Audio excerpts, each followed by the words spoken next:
This sales leader is doing something that most of you would never ever do. He's encouraging his salespeople to actually build an audience on LinkedIn.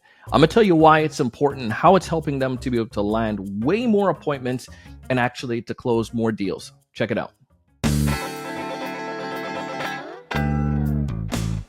Hey, everyone. Welcome to another great episode of the Sales Evangelist Podcast. I'm your host, Donald C. Kelly, the Sales Evangelist. And I'm so excited for another great episode. I'm so excited to be here with you today. And on this episode, I have the one and only Benjamin Douablin. Benjamin and I had the opportunity to collaborate on a couple things. He's over at Full and Rich. We had a conversation about what we can do to help salespeople to better improve and what's working right now for him and his sellers to get them to land more appointments, have better conversations. And he simply said, teaching them how to build audiences on LinkedIn. And I was like, man, let's do this conversation. So as we dive into the episode today, you get a chance to learn about that. Ben runs the company and the founder of Full and Rich. You've seen some of the content I've shared about Full and Rich before. They help with email vetting so you can get the right email for people. It's just absolutely powerful. But in addition to emails, you got to do more. And that's what we're going to tap into today. If this is your first time listening to our episode or watching one of our videos, go ahead and subscribe, and I'll make sure we notify you every time we drop a new one. In particular today, I want you to walk away with some insights of what you can do as a seller or as a leader to make sure you take advantage of LinkedIn. Let's dive in. Ben, welcome to the show, man. Thank you, Donald. I'm really looking forward to this conversation and to dive in. Obviously, most of our listeners know that I'm a fan of Full and Rich, and we have they've probably seen one or two of the videos on LinkedIn or some of the content about it. But I'm a fan of it, and that's why I wanted to have this conversation, because I think it's almost like a case study. So often, the game has changed, and you're in a world where we're doing a lot of go-to-market strategy. We're doing outbound, we're doing emails, and so forth. But it's easy to still get lost if we only stay in one motion. If we're only doing emails, there's got to be a variety of stuff. And one thing that you have learned to tap into is embracing social. I feel like most companies get it that social selling is important. I think the next level beyond social selling now is influence. And I read a quote, and I thought it was like genius, Ben. It said it's no longer important for you to be the best known in your the best in your industry.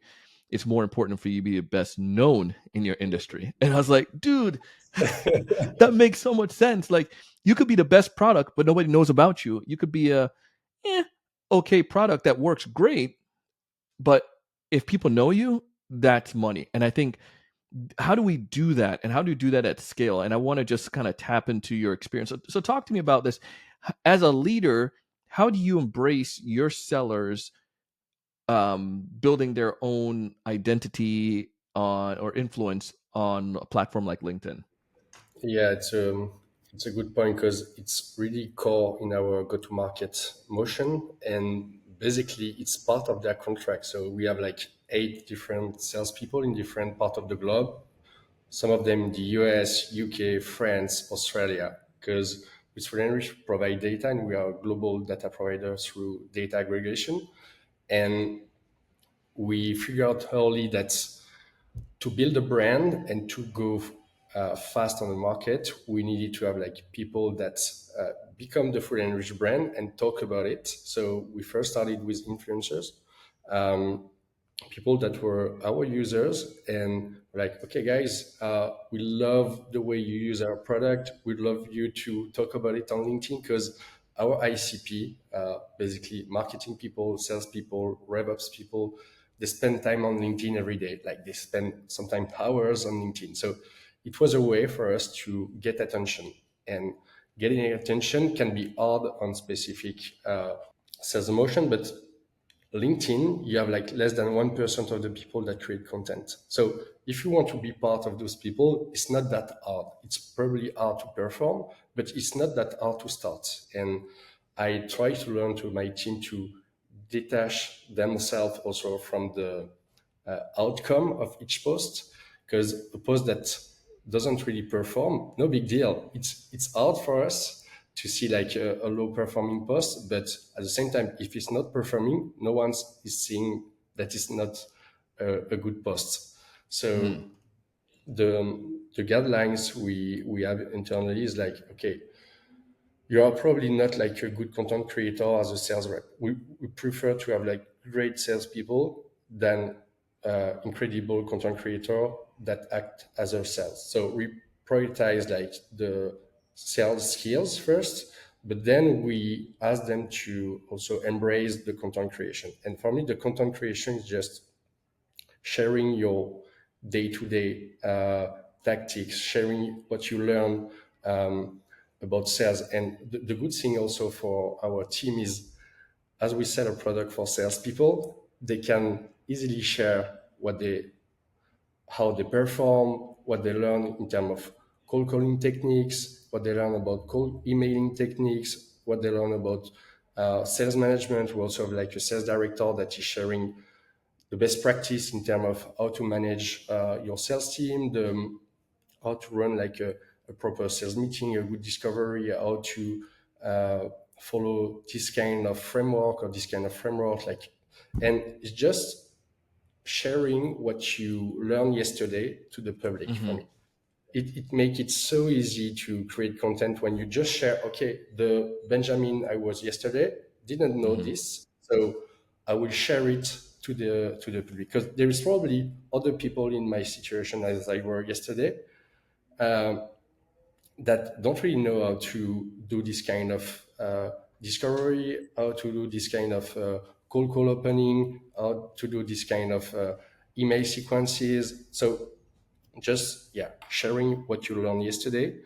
And you need to be super intentional with that. So that's also why we have like weekly meeting about, okay, you have in mind that every week you have to create 3 to 4 LinkedIn posts, and it can be video, it can be text, can be carousel, it can be different format, and you can also reuse it with the time. So I love this. So essentially, I'm going to package this and back up again. You take, and I put a little bit of notes here. You're taking your leaders and your sales team, and you're having them just share wisdom, but in particular, things that they learned yesterday. It's kind of like I have a guest coming on. We're talking about at 1% better. If I were to tell you stuff that I learned from yesterday, like I did this cold calling, did this opener and it flopped. But here's what I changed. I just changed the ending and I said this thing, and now I'm getting better. I'm hoping it's going to get better result. I'll keep you posted. But I got better reaction. Like as a consumer of that, one, I find it interesting because it could help me because that's my audience, because I'm a salesperson. But two, I'm your potential customer as a salesperson. So I'm going to follow your brand even more so. And I'm breaking the ground, breaking the ice for when we engage. And then the other genius part I put down here is that your sales leaders are also doing this as well. So when my SDRs or AEs reach out to those sales leaders to prospect to them, my brand is already known by them. Am I making sense on that there? Or I can get introductions from maybe they're following my manager yeah, already. exactly. And you probably know Ollie and other people in our Yeah. team. Basically, when she does like LinkedIn posts, she has also a lot of engagement in the comments. So that's a source of lead for sales. So you're also creating your own pipeline through LinkedIn content. You build your brand, your personal brand, but also your legitimacy in your space. So it's easy for us to create content because we can talk about sales, because sales are our ICP. But let's say you sell like a payment solution and you're a Hmm. sales. You're probably not passionate about payment solutions, but you can always like talk about different use cases you have with your customer, and your prospect will identify themselves. Oh, I also have this kind of pain point. So you better, as a sales, embrace your industry, even if you probably won't build your career, your entire career in this industry. But at least if you work like 2, 3, 4, 5 years more in this industry, you'll be super credible. And I have like good example, a friend of mine that master the content creation, like super niche, super deep industry, and there is no competition for them because no one's like to talk about like sometimes boring topics. So Yeah. also the more you are in the industry where it can seem boring or not in your comfort zone to talk about it, the more you have opportunity. They don't have any downside to create content because they will probably compete on sales role with like more senior people, with network, with everything. But when you show up on an interview and you say, hey, I have like 15, 20,000 people that follow me for the content I create. So if you hire me, I will double the pipeline in 2 weeks. Yeah. Uh, See, and I think there's a but sales leaders might look at the short term effect of that. Say, why should I make? Well, we get the argument on why. How do I track that? I'm just going to be paying for salespeople just to create content that may not be dropping, and I feel like that they're not.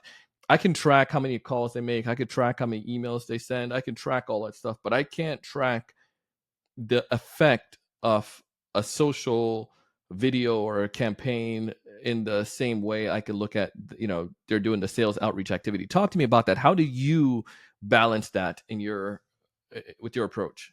yeah, thanks. It's a great question because we tend to track everything regarding the sales initiatives as action. You can first focus on, okay, first you have to publish, you have to push content.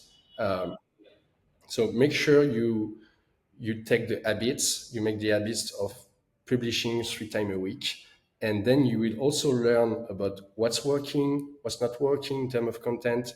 And what we do at Full and Rich, we also have like a marketing person that support the sales team on content creation. Because How do they support them?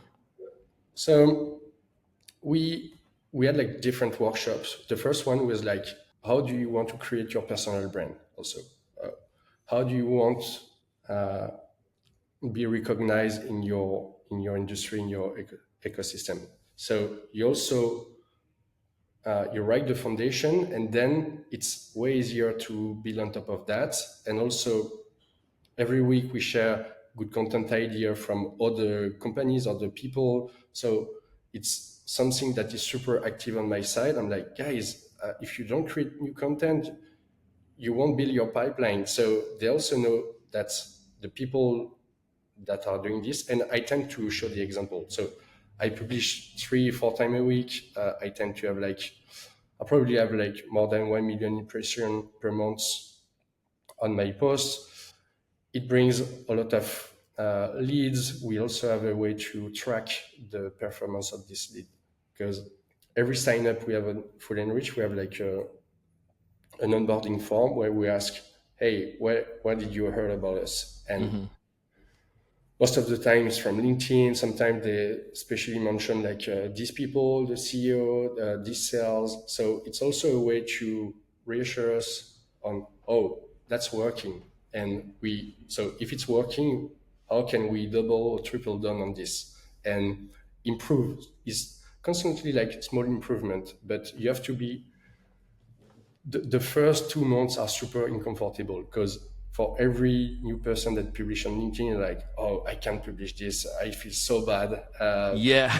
being on this. You're like, you have only 5 likes, one from your mom, one from your brother, and you're like, ah, shit, I'm not good at all. So people also quit early, and I think you need to embrace also the quick wins and being comfortable. Like some posts are performing better than other. Before being recognized as an expert in your industry, you probably have like good posts about celebration, team moment. It's also like getting attention and gaining sympathy also from your audience. I think it's a good thing. And if you want to be also too expert, too niche, you will never have like a huge audience because the super Yeah. niche thing, and you have to be comfortable with this because sometimes it's better to have like 1,000 people that follow you for the good reasons than 10 or 20,000 that just will never really engage with your content. So Yeah. I agree with you 100% on that one. I see the same thing on the podcast side. We have a company, and we produce another brand. We produce content on podcasts for other companies. And one of the things they often get is that they come with like this Joe Rogan mentality. Like, I want to get like, a couple million followers, or even I want to get 100,000, 10, 20,000. I'm like, listen, to forget that. If you have, imagine yourself in a room with 1,000 of your ideal customer, would you take that? And they're like, yeah. If I'm in a conference room, it's like, that's exactly what you have with the podcast.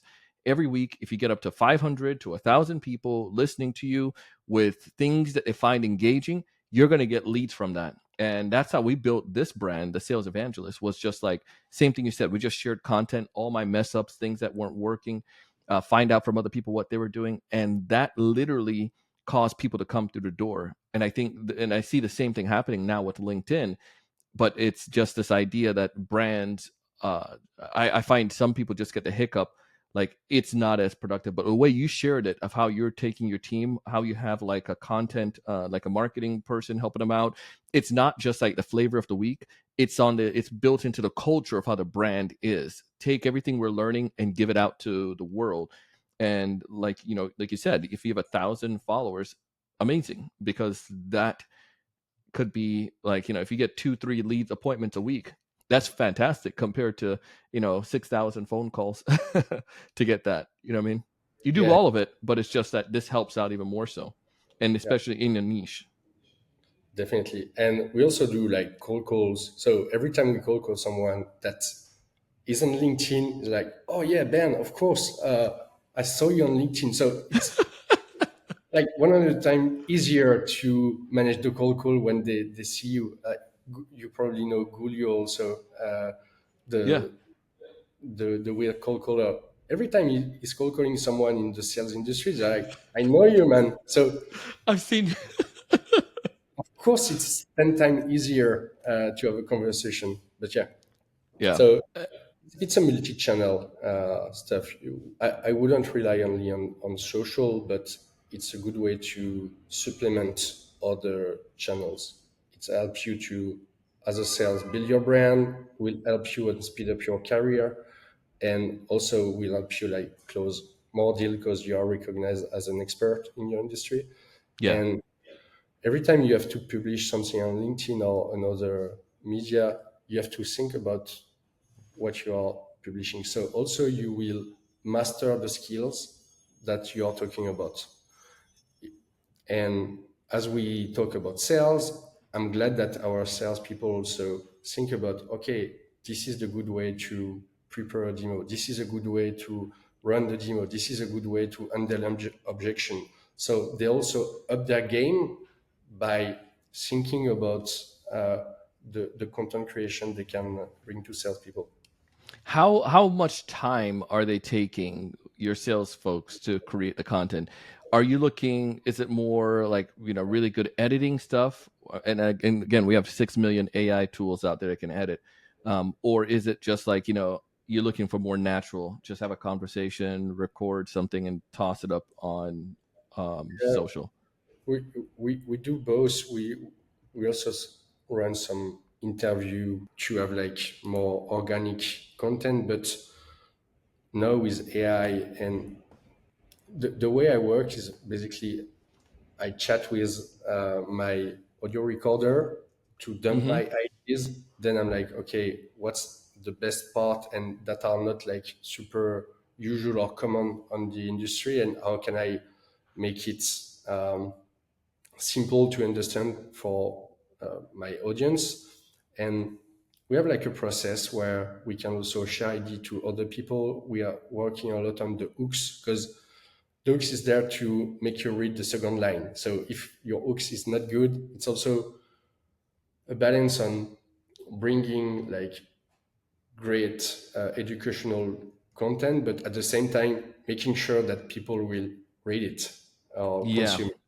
I like that idea of the hook, and I love your workflow. You're saying you utilize the voice chat app. So you're saying like text stuff works better for you? Do you see videos, or does it not matter? Text plus design. So basically, images that can be also shared, saved for later, like statistic about sales. Also, all the mindset stuff, because the sales is like are like athletes. You have to train yourself. It's like a muscle. If you want to be good on cold call, you have to train. If you want to be good on everything, you have to train.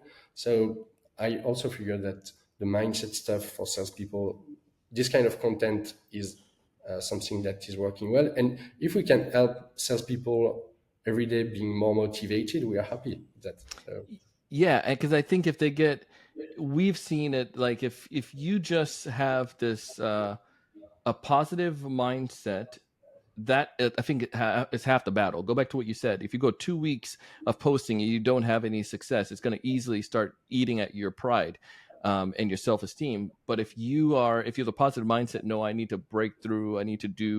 Um, I need to do this before I get to the end result, X result. Then, if you know, you have to. There's a book called Go for No. If you get enough no's, you're going to get the yes. So it's like this framing yourself to say, I'm not just getting no's. I'm getting no's with a purpose, because these no's are leading to me to get to that yes, because not everyone buy from me. And if you think about it, like in a baseball sense, somebody batting 300% as a professional, it's like 300. It's like, that's great, because 70% of the time they're missing. So we know we're going to miss seven. The 30% or 300 is going to be fantastic. So we'll move towards that. So I think that mentality is good. There's a lot of great insights here.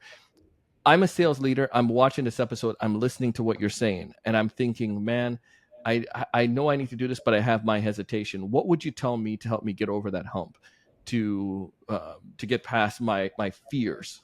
I would commit on publishing like 30 day or 30 time. And if I quit before, just I'm not motivated enough.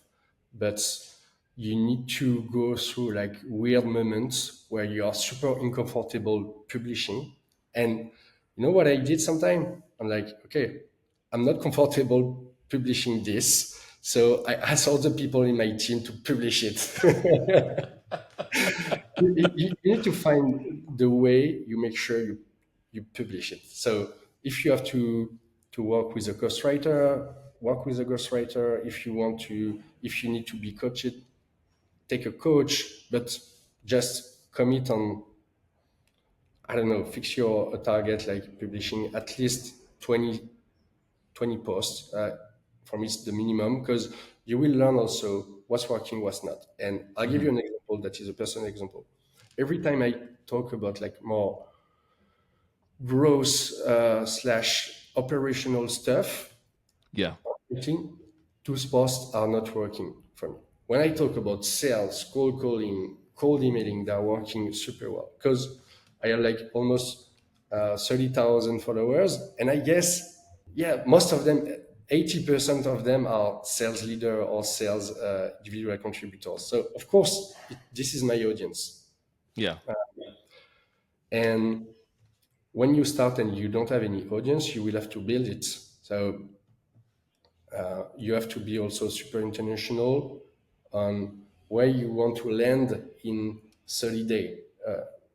What kind of people do you want to have as a follower or people you engage with? So make sure also it's bringing value to your business, not chasing the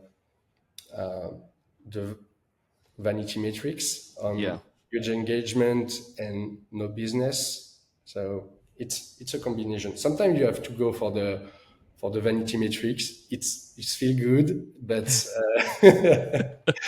a balance, I'd say. Well, I love this, Benjamin. So many great insights here. If folks want to get in touch with you to learn a little bit more about Full and Rich, what's the best way for them to go about doing so? Yeah. So LinkedIn, they can reach out on LinkedIn.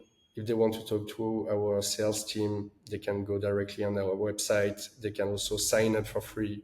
We offer free credit to test the platform. Yeah, feel free. Anyway, Well, I love it. We're going to go ahead and put the links in our show notes so folks can get access to it. But thank you so much for coming on the show today. And I'm going to go start doing my post for LinkedIn now. So appreciate awesome. it. I appreciate it. Thanks, Ben. Thanks. Bye. Man, I'm telling you, that was good. That was some good stuff there. And if you want to connect with Ben, go ahead and find him on LinkedIn. You have his stuff in the show notes. And as he shared, he's just out there just sharing tips and advice on a day-to-day level.